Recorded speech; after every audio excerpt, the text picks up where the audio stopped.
Please join me in welcoming Jake Gyllenhaal.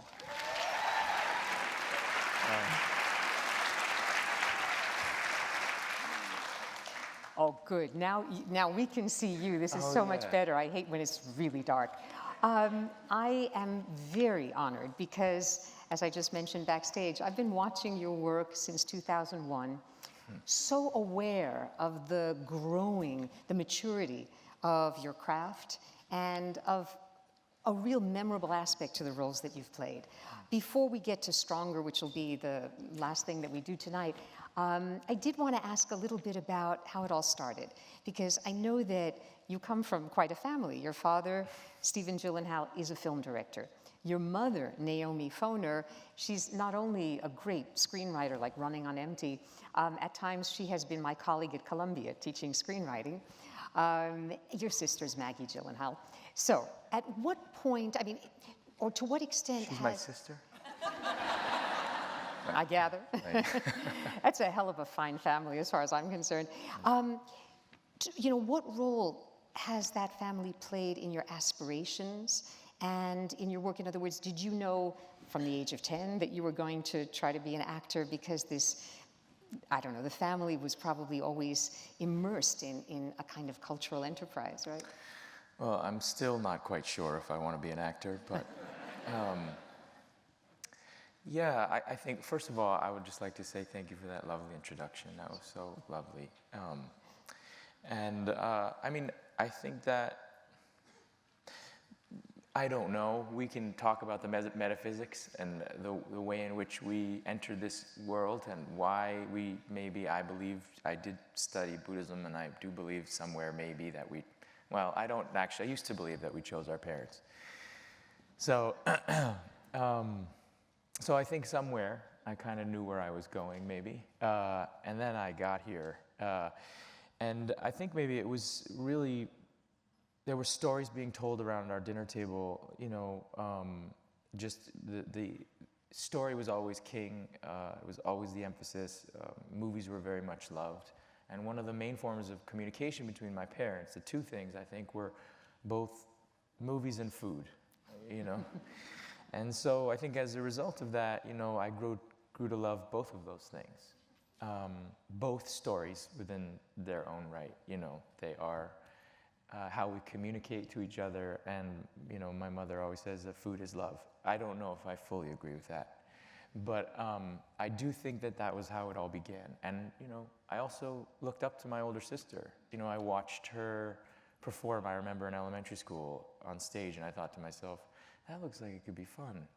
And then I got up and tried it myself, and it brought this inexplicable joy. And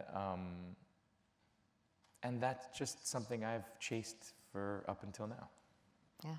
But I do credit my parents for a lot of it, for the teaching, and also for messing me up enough to do such dark material. One wonderful story, I hope this is true, that I heard about your parents is that when it was time for your bar mitzvah party, they had you do it at a homeless shelter so that you could acknowledge what a privileged background you had, and sort of, is that correct? Sounds so good. It's true in a way. My mother's Jewish and my father is Christian. I don't know if they necessarily, hold those beliefs, but they're both spiritual people. And when I got to that age, they were at a period of time in their lives where I think there was a little bit of a bit of an argument about how one sort of sends a young man into the world. And I think they both decided that a homeless shelter was a similar place, where both religions met. And so, yeah, I mean, I think the perspective was always on having a social conscience, not only in our lives, but also in stories. Stories have been something to me that always need to have a sense of politics, whether they're overtly political or whether they're just escapism. I feel like I've been taught that they are always political, and they always need to have something to say underneath them. So even with a movie, when I was seeing a clip of Love and Other Drugs, it's a romantic comedy, but it was about something else, And I just can't not do that. And that is probably because I had my bar mitzvah in a homeless shelter.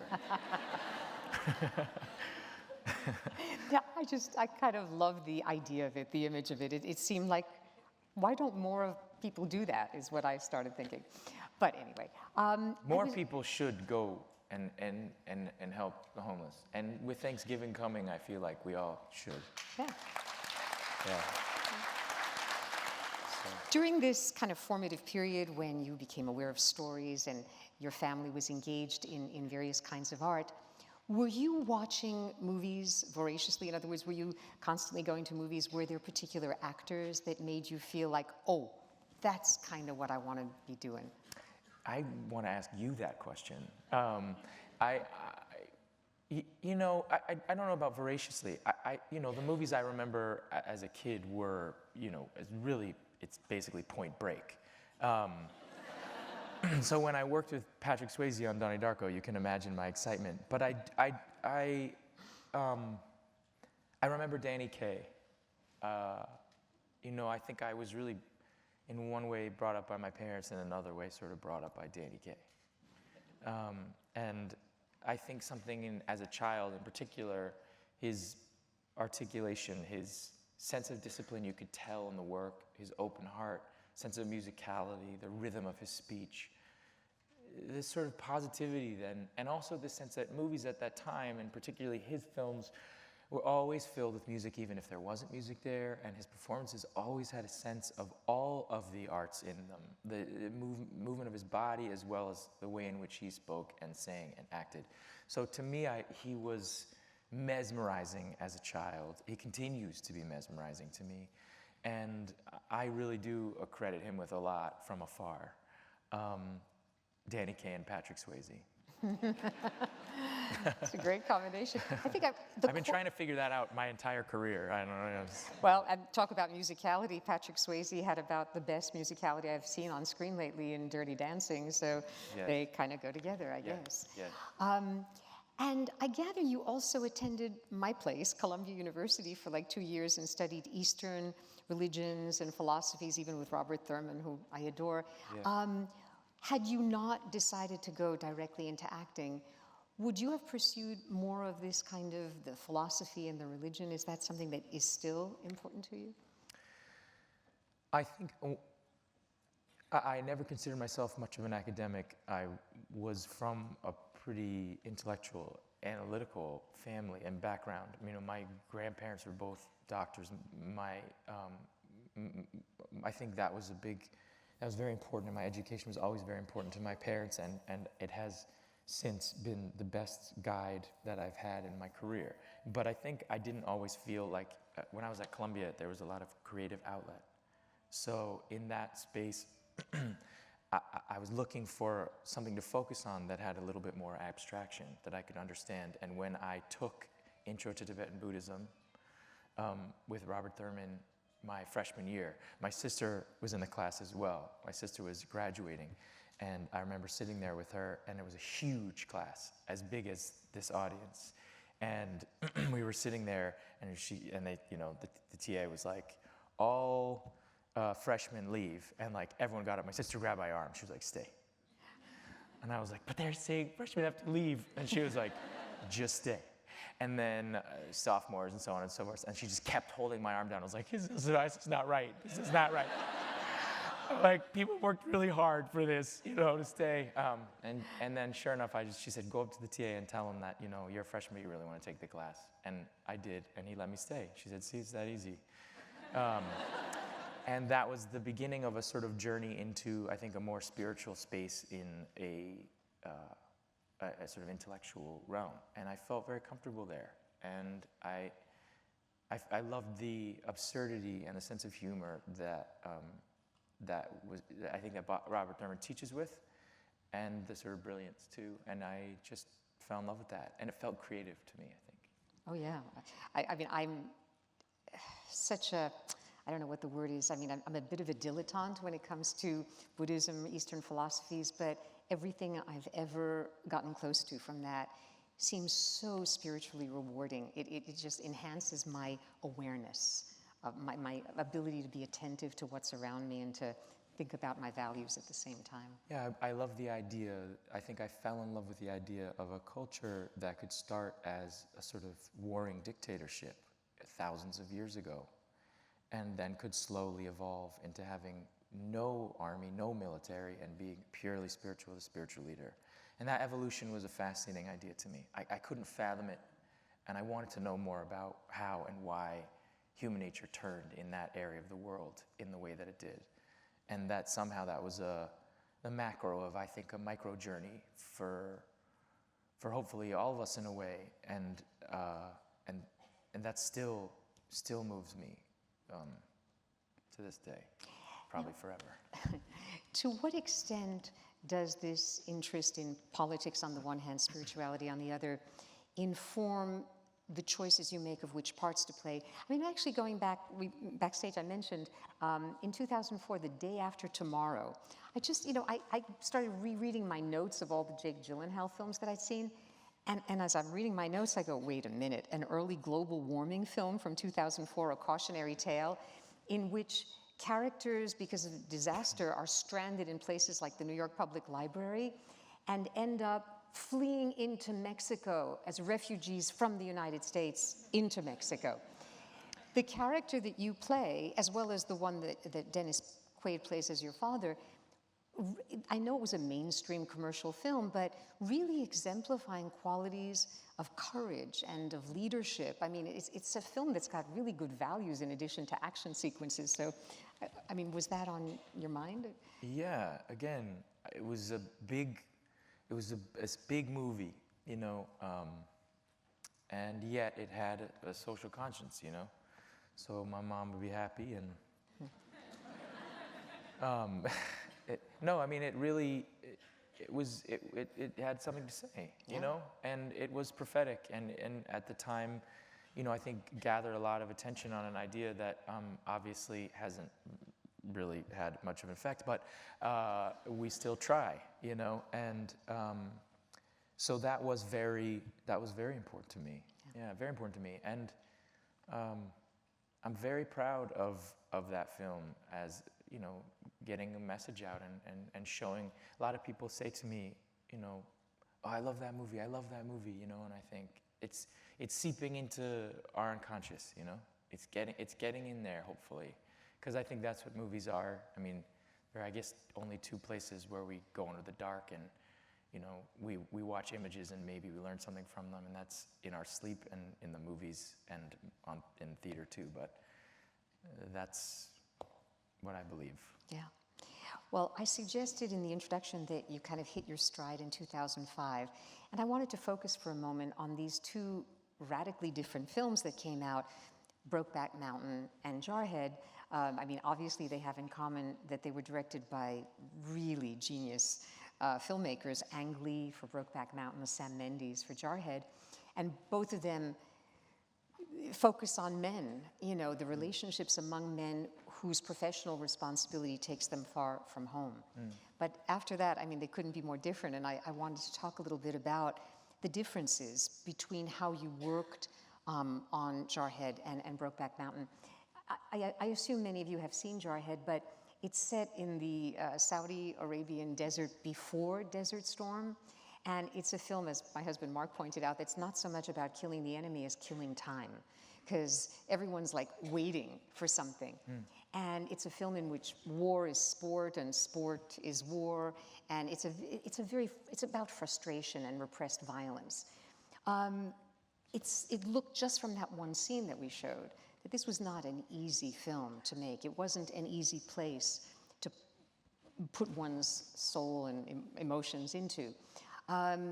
Did you have to prepare? I mean, did you have to do some kind of almost military training to do Jarhead?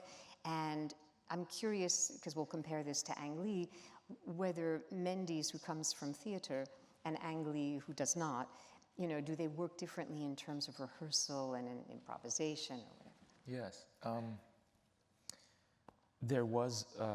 That was the beginning of understanding, really learning a particular skill, and what I think being an actor can allow you to see in the world, the access it gives you.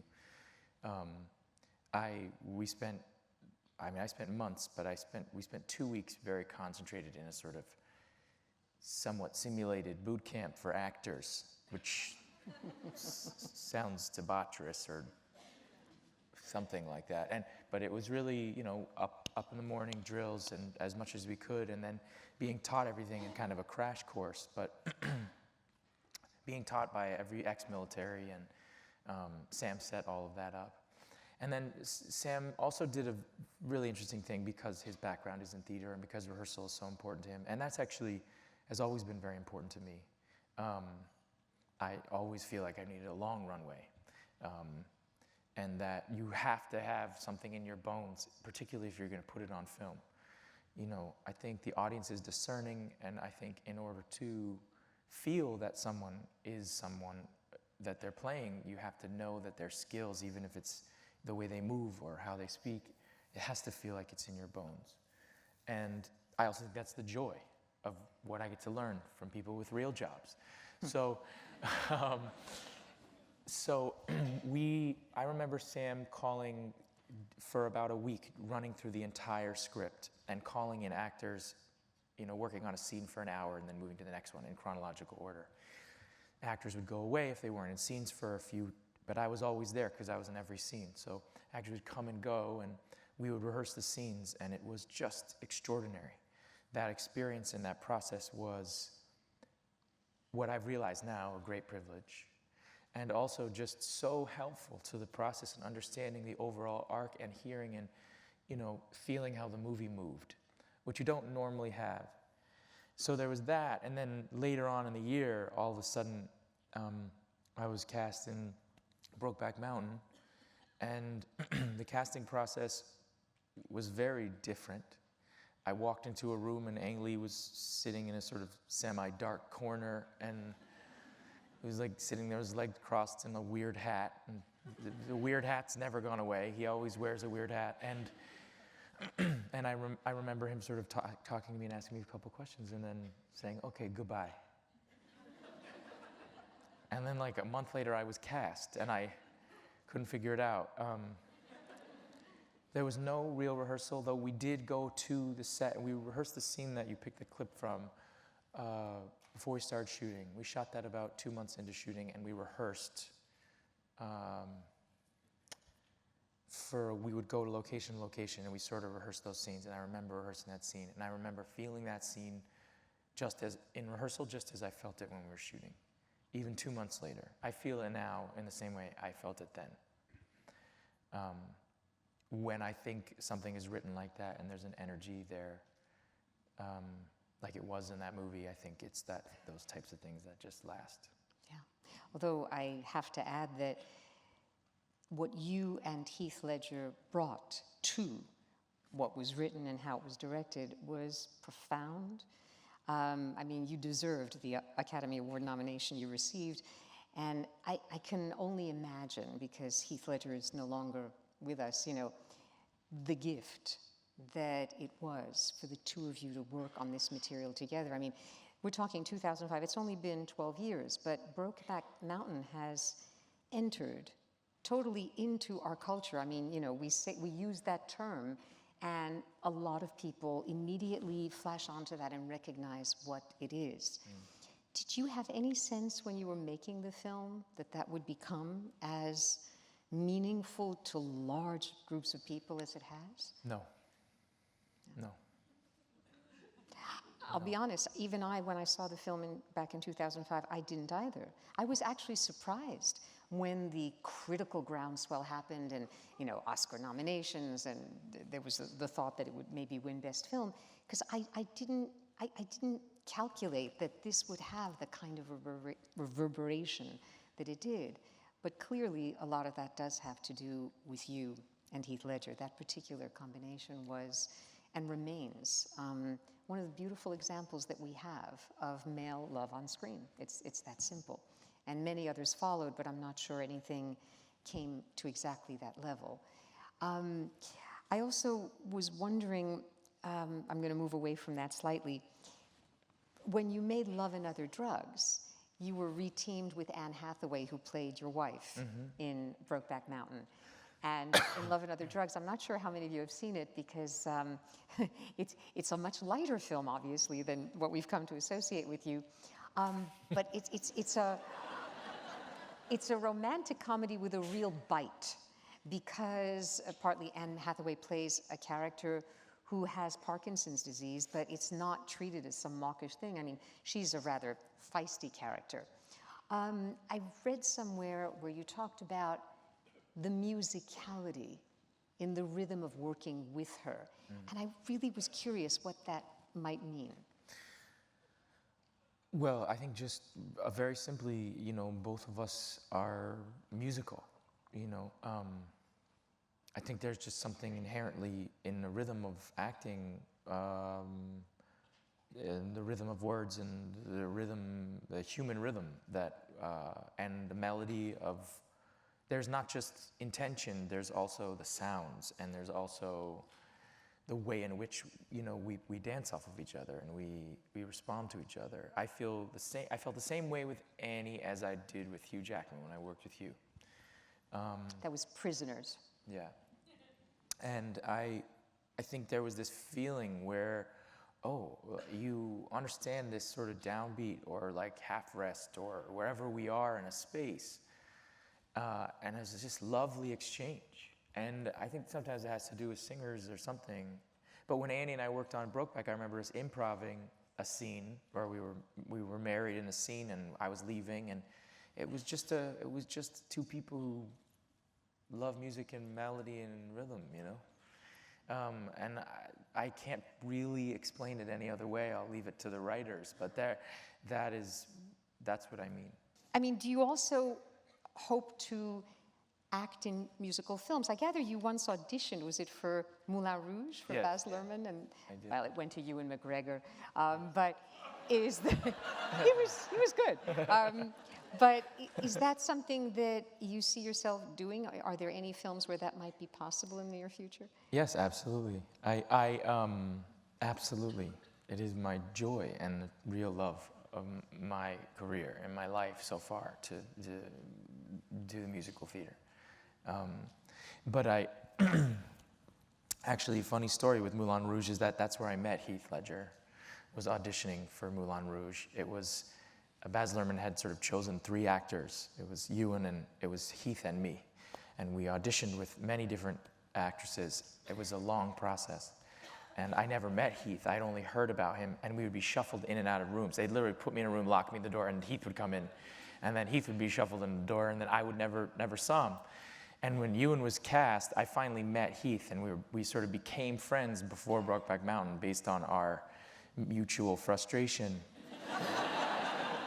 and when Brokeback Mountain came out and it had got all the attention that it did, and it was nominated for all the awards, I remember a few months later, you know, Heath called me up on the phone, and he was like, hey mate. I was like, hey. He's like, I got some news for you. I was like, what? He's like Baz has just offered me his next movie. I was like, oh cool. He's like, I just wanted you to know, I fucking turned him down.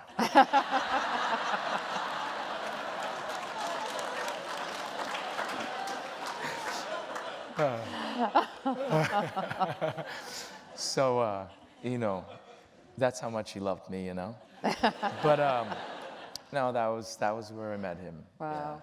Yeah. Wow. Yeah. Now, Baz Luhrmann, you have not worked with, but when I think of some of the directors with whom you have worked, it's a very impressive list. I mean, I jotted down between Ang Lee, Denis Villeneuve, 2 films, Prisoners and Enemy. I'll get to that in a moment. David Fincher, Sam Mendes, Tom Ford, and Jim Sheridan, a film that we didn't have room to include, but that I really liked very much, called Brothers, where it was you and Natalie Portman, Carey Mulligan, Tobey Maguire, related to war, but men coming home from war. And Jim Sheridan, who directed My Left Foot, is, I think, still one of the really fascinating directors out there. And also David Gordon Green now for Stronger. First of all, is there a particular director from whom you learn the most about what you do? And might you direct? Because you're still quite young, and it seems to me that you've really been growing as you've been making all these films, and directing just seems like a possible next step for someone of your talent? Well, yes, I am growing more and more presumptuous in my older age, and I will try my hand at that at some point.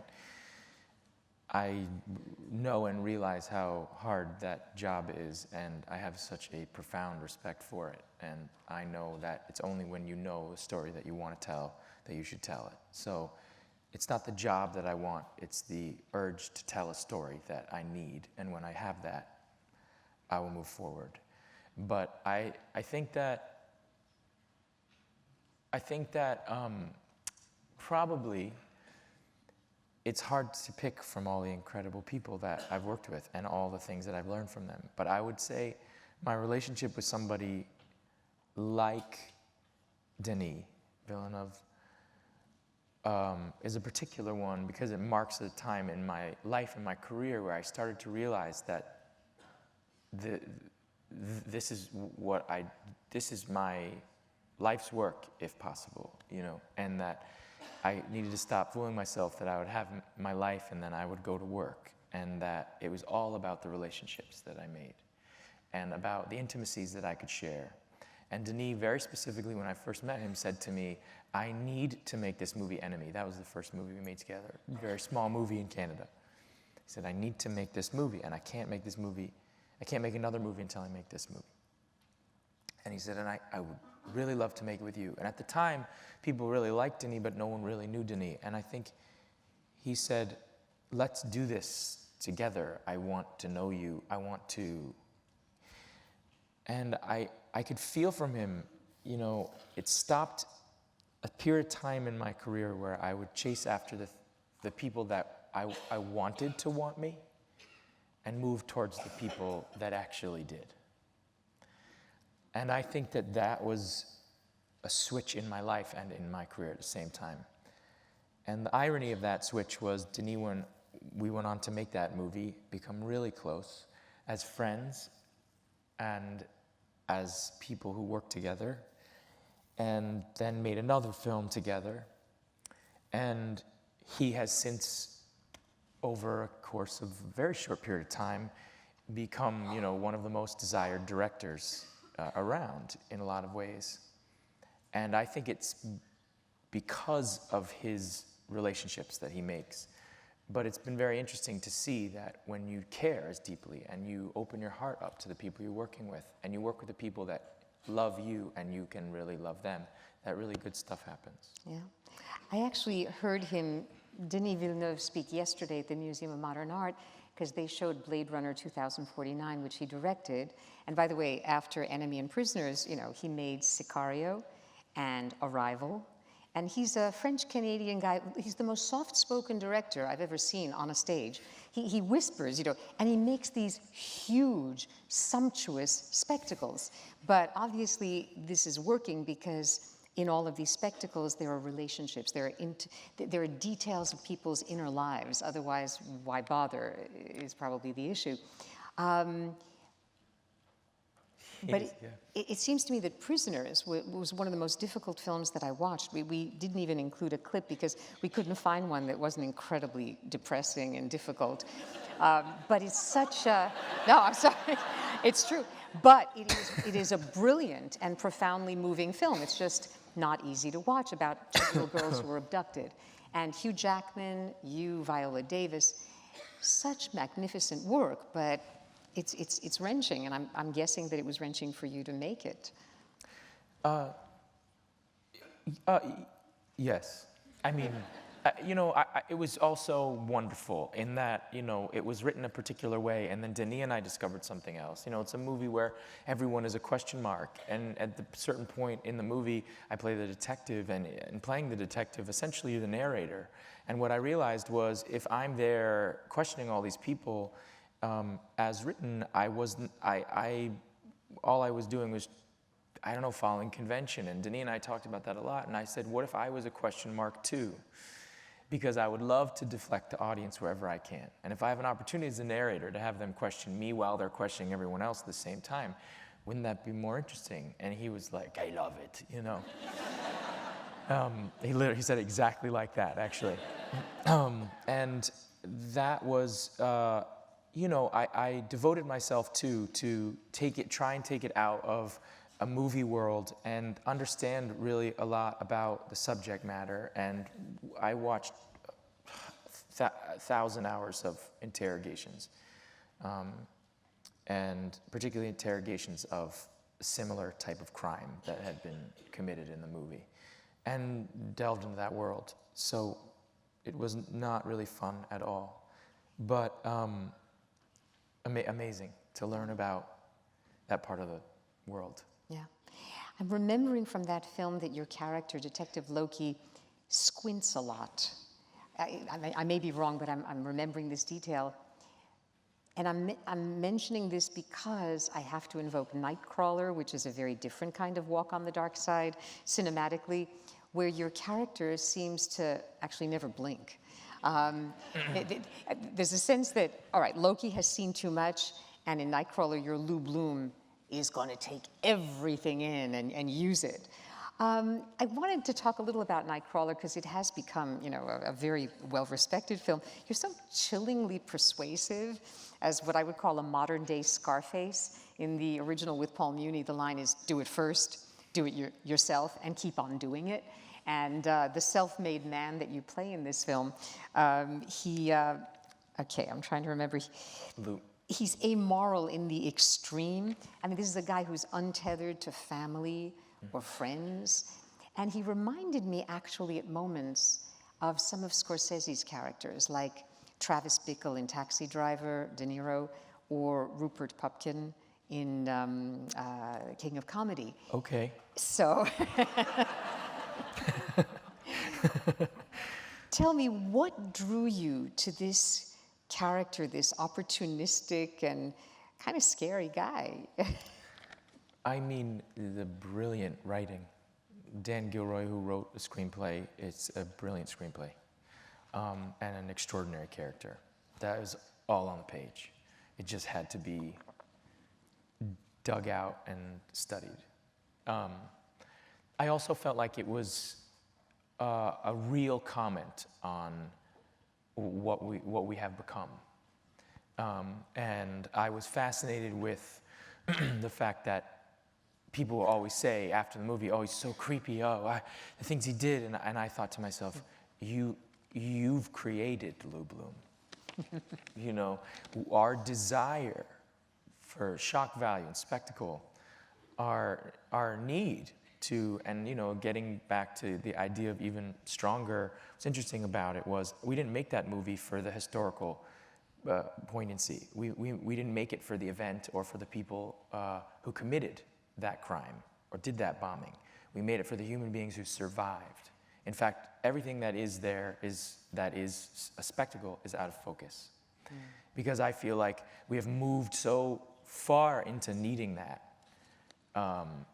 that somehow we become immune to certain ideas. And now I find that we're in a very confusing time as a result. And I loved that Lou Bloom triumphed in that world because he was as alluring as he is despicable.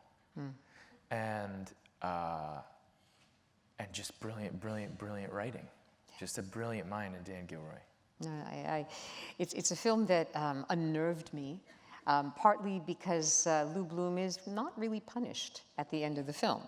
If this film had been made in the 30s, 40s, 50s, no way that he would get away with it. And I thought maybe there'll be a sequel. People have asked for a prequel because there's no real background. They're like, who are his parents, I could, no. I could tell you my research, but yeah, I mean, he's an amazing character. There was sort of talk about that, but no way. He's a success story. He's the ultimate American success story. As disturbing as that is. And actually, it's perhaps becoming even more so because he's a self-made man because of the internet. He learns everything that he needs from the internet, and we're just going further down that road as opposed to taking a step back and getting some perspective from, shall we say, real face interchanges. Yeah, yeah. Now, you mentioned Stronger, which obviously we're going to talk about. I'm curious, how many in this room have already seen Stronger? It's like 2. Oh, just a few. Good. Actually, you're in for a It's like my mom. Okay. I'm going to ask a few questions about And Stronger in a way. my publicist, yeah, my mom is too. No, a few questions that will sort of set up the film. And of course, we will take a few audience questions before the intermission and the screening. Now, what you're about to see when the film is shown, it's a true story, obviously. It's from the book that was written by Jeff Bauman together with Brett Witter. And the screenplay by John Polano, directed by David Gordon Reed. So what I loved about this is that you capture not only the extraordinary survival story, the physical need of the character to overcome adversity, but his confusion and sweet dumbness and his, glimpses of heroism. And I did want to ask about your preparation for playing Jeff Bauman and how much of it was literally working with the man himself. I spent almost a year with Jeff before we started shooting. Back and forth from here to Boston almost every other week.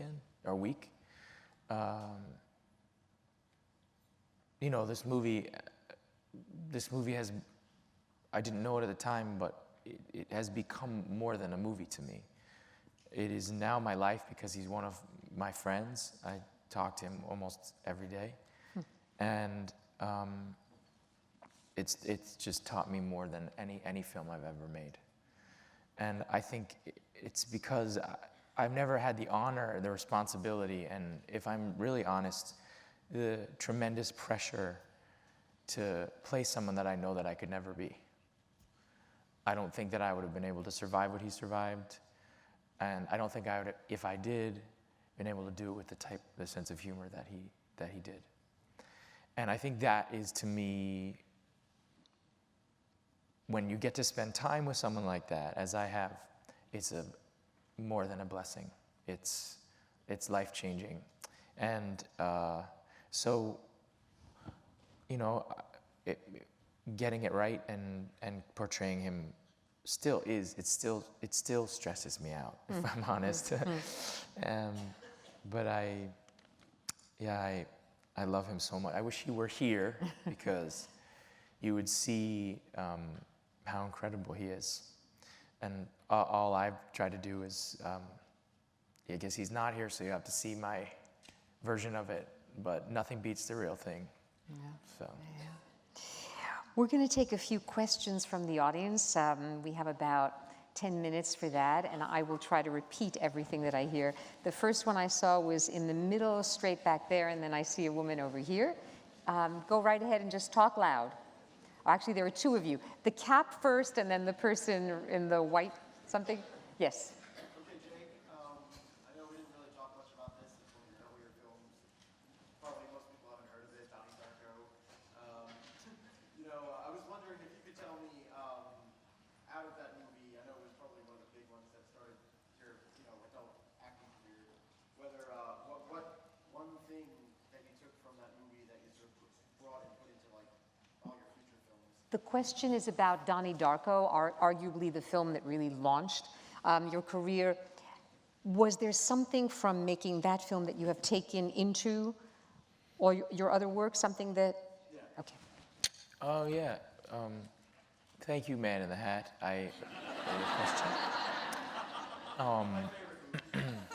Your favorite movie? Oh, that's great. Well, I think, first of all, that, at the time when that movie was being made, there were all these movies about what being a teenager was about or moving, through adolescence was about. They're all about, can you get to the party and hang out with the cool kids and get the girl that you always thought was cute? And that was not my experience of adolescence.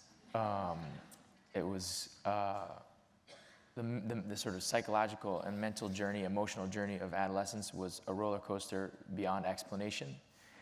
And so to me, what I learned was that you can make movies that sort of that comment on the unconscious, and that was at the time, at my age, so helpful. But I think also I learned from the process of it that even though a movie, we become so obsessed with how a movie opens, the opening weekend of a movie, I fear we all know too much about. And that was a movie that was probably not going to be released in theaters, and then when it was, nobody saw it. And then 3 months later, I was doing a show on the West End in London, and it came out in London, and it was as if, I don't know, like someone had discovered what movies were over there. And since, over a course of basically almost 15 years, I think, something like that, it has found an audience that is extraordinary and is huge. And I guess the biggest lesson for me in expression is that it doesn't always come when you want it to, and it doesn't always come very quickly and immediately. That if it's right and you say something honest, it will find its way. Yeah. Okay. Then there was the woman with the glasses. Yeah, go right ahead. Jake, I think you're an amazingly talented actor. I think you have great taste. The line was, I think you're an amazingly talented actor. You all feel a very close connection to you because you all think that you look so much like my son. Oh, yeah. A lot of women think you look so much like my son. So I have a very maternal feeling towards you. I have a maternal feeling towards you. You touch on your feelings towards Danny Kaye. Yeah. And when I saw Nightcrawler, one scene just, struck me so much. When you're sitting in your creepy little apartment, you're TV dinner, Yeah. watching the court jester and laughing hysterically. And Danny Kaye was always one of my favorites. Court jester was always one of my favorite movies. You caught me. Yeah. I enjoyed hearing you say that. And actually, that leads for me to a question, because if your character in Nightcrawler is watching a Danny Kaye film, The Court Jester, and you've just told us of your love for him, Yeah. was it your choice? Yeah. That moment is actually an interesting one because my godfather is a cinematographer on that movie, and he operates the camera. And when I mentioned in rehearsal to Dan that I thought maybe Lou would watch old movies particularly, I thought of Danny Kaye, and I thought of The Court Jester, and like the vessel with the pestle has the brew that is true, that. And so I don't think we could afford that clip, so we got another piece of it. But that take was, saw the clip and it was repeating. It was very late at night because we shot the whole movie at night, so we were all a little. And I turned to Robert, who was operating, and I just started laughing with him at that clip. And that was the piece that Dan used. And it just makes me look insane.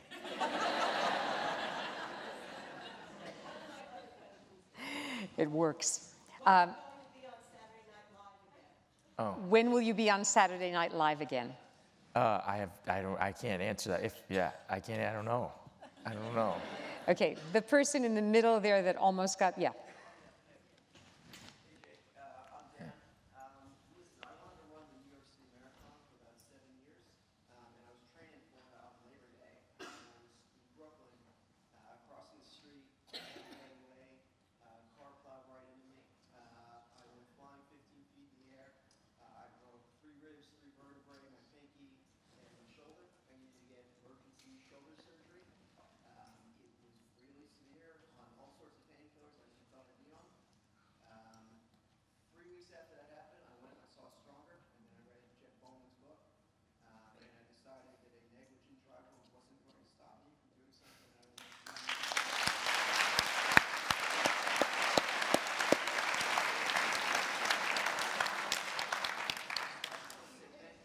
I came out of that movie in tears. It meant so much to me.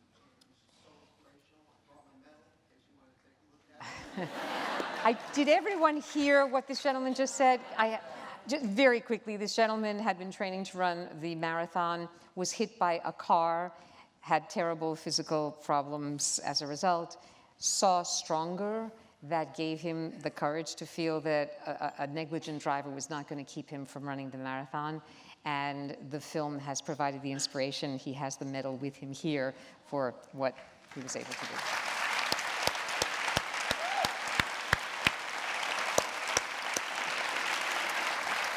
I Woman just want to say something. Attached to that, which was just, if there's any movies or stories or anything in general that is giving you sort of hope during a time of despair like that, that really made you go out and go do something amazing. Is there any movie or story that you've come across that gave you that kind of courage and hope to go do something?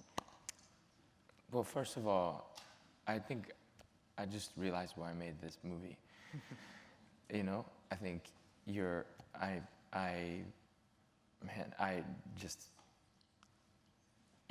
strength, and I know it's probably not physical, really, all the things that you went through to get there. I applaud you, and anyway. You know, the movies or the stories that give me strength it's not anything specific. I think it's about expression, you know? It's about being able to be open and vulnerable in front of the people you love or a group of people. That we define strength in this way that I think really can confuse us when we're going through tough times. And I really think it's about opening up your heart and being vulnerable and sharing that weakness, because I guarantee there's not one person in here that doesn't have some sort of strand connected to the feelings that you've had. And so I don't think there's one thing, but I will tell you, you just inspired me, so.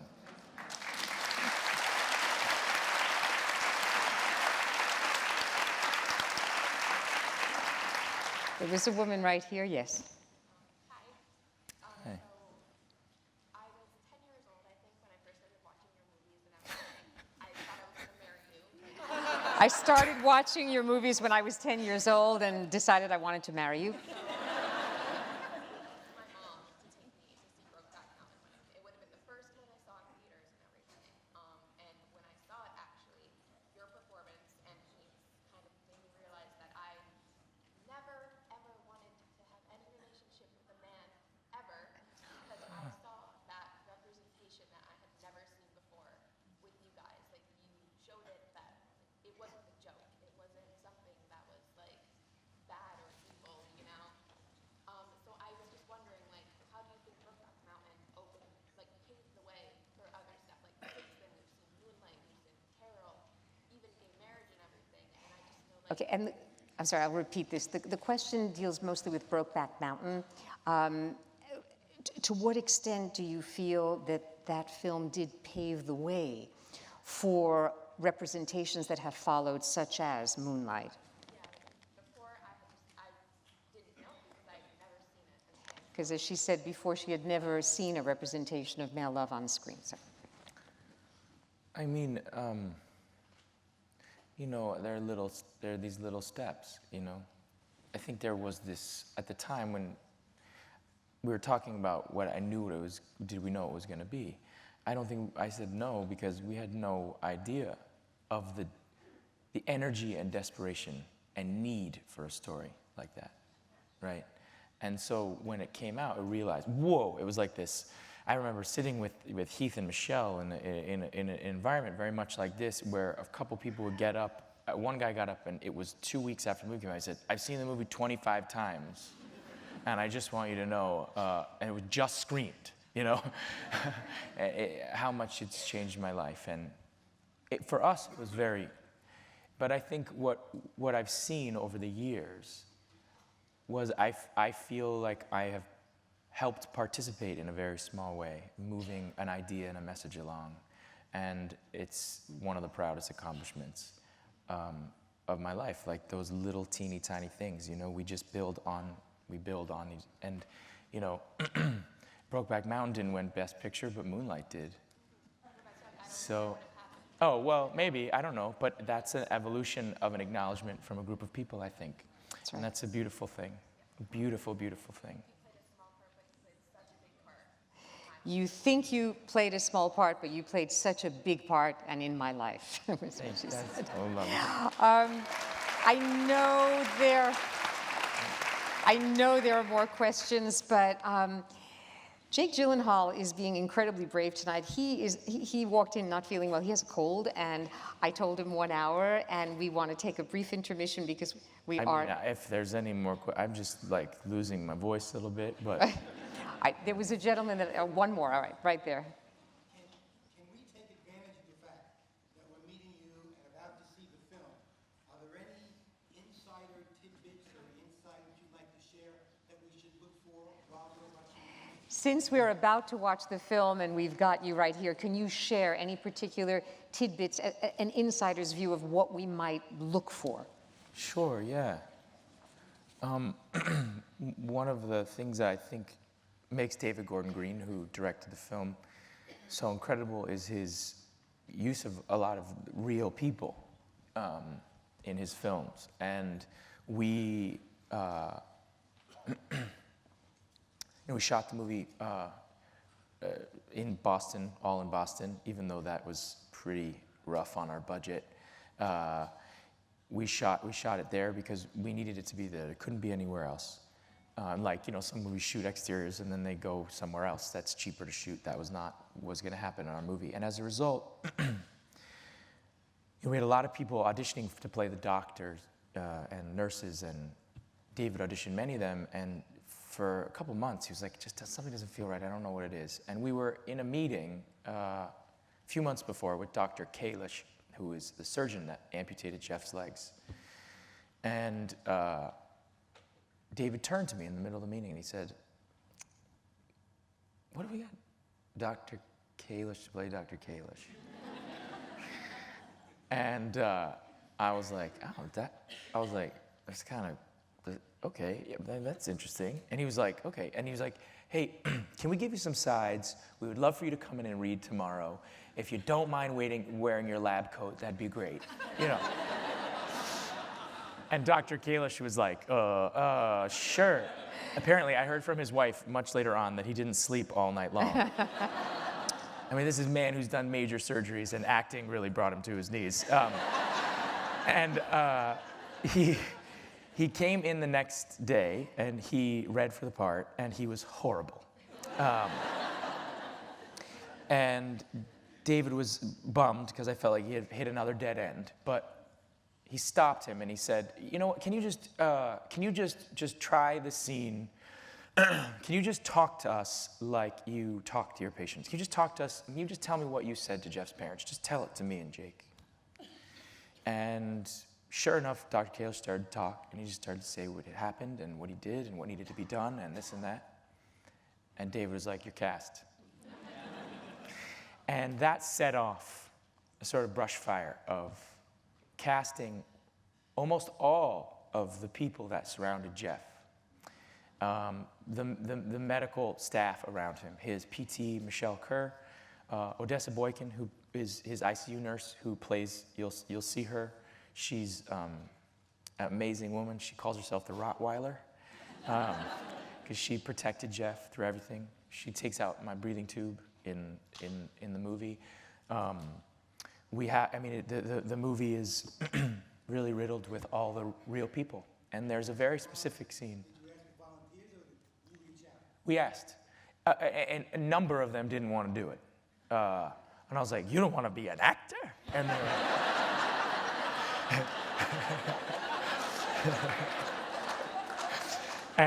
and Odessa Boykin was like, "No." But she came. They all came for Jeff. And I will tell you also, the very first scene of the movie that we shot was in the Bruins game. It's a pretty big scene with a ton of extras. And it was the first day because we didn't think that the Bruins were going to make the playoffs. We were right. But what it did was, and you'll see, ask a lot of everybody on a first day. And we asked everybody at this game to stick around. And we were terrified they were going to lose the game. They did lose the game. And we were sure that no one would stay, or very few. And we all rushed down to the ice, get ready to shoot. We made a huge announcement on the Megatron. Me and Jeff, like, saying, hey, everybody stay, we're about to shoot a movie. And he's like, about me? You know, it was like... And Nicholas Stern, our line producer, who deals with all logistics, was like literally having like a breakdown. It was, you know, he was like, it's never gonna work, it's never gonna work, it's never gonna work. You know, it was like every movie about, it was like Truffaut, it was, anyway. And we got down there to the ice, the lights went down, and Tatiana, who plays Erin in the movie, started rolling me out. And 3/4 of the audience had stayed. 3/4 of the stadium had stayed for Jeff. And it was this moment where we had assumed total failure. And we were met with the overwhelming love of community and the spirit that Jeff brought to all these people. And it was incredible.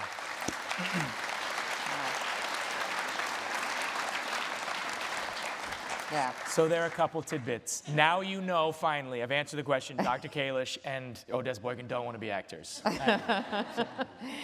Well, we are going to take 10 minutes because they have to reset up the stage, and then you'll get to see Stronger. I should add that in addition to the non-professionals, you're going to see some wonderful performances. Miranda Richardson is almost unrecognizable, playing Jeff's hard-drinking, working-class mother, Tatiana Maslany as Erin. And most of all, you're going to see one of what I consider the best performances of the year, which is Jake Gyllenhaal's. Thank you so much.